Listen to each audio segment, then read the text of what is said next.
చెప్తారు.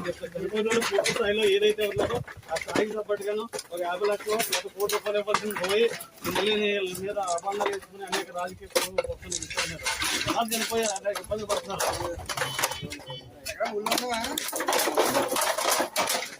వాళ్ళకి ప్రత్యేకించి ప్రభుత్వ ఉద్యోగం ఇవ్వాలి.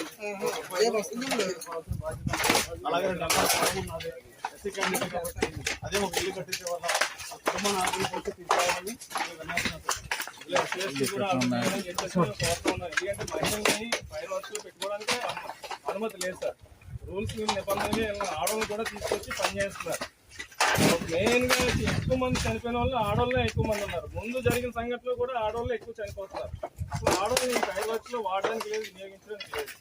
ఆ రూల్ చేస్తే అధికారులు మరి నిబంధనలు అందరినీ కూడా మామూలుకి పాల్పడి మెయిన్ ఇక్కడ అంతా కూడా ఇది మళ్ళీ రాజకీయ పరంగా పార్టీ వైసీపీ దళితదేమి నన్ను ముందు ఇడిపించారంటే ఇందులో ఇచ్చుకోవడంలో చూస్తున్నారండి. అలా అందరూ కూడా మనందరం కొన్నాం. అందరినీ కూడా సహాయ చర్యలు ఊరంతా కూడా అందరికీ సహాయం చేస్తారు. ఈ రోజు దళిత 25 సంవత్సరాల నుంచి ఊరు సర్పంచ్ లో ఉండేందుకు ఎంపీగా అనేక పదవుల్లో ఉన్నానబ్బ కాబట్టి నన్ను ఓరవలేకండి. ఇవాళ వైసీపీ ఎంపీపీ కూడా ఈ కుట్ర వెనకాల భాగం ఉందని చెప్పేసి ఆరోపణ చేస్తాం. ఒక బాధ్యత మంత్రి కొంతమంది ఆరోపణ చేస్తున్నారు.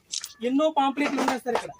ఆ పాంప్లెట్లు అన్ని జగన్ గారి పాంప్లెట్ ఉన్నట్టండి. ఆ జగన్ గారి పాంప్లెట్ ఉండడం వల్ల ఆ కుట్రలో భాగంగా వైసీపీ ఎంపీపీ నేనున్నానని ఓ దళితున్న నన్ను ఇంట్లో ఇరికించాలని కుట్ర భాగంగా చూస్తున్నారు సార్.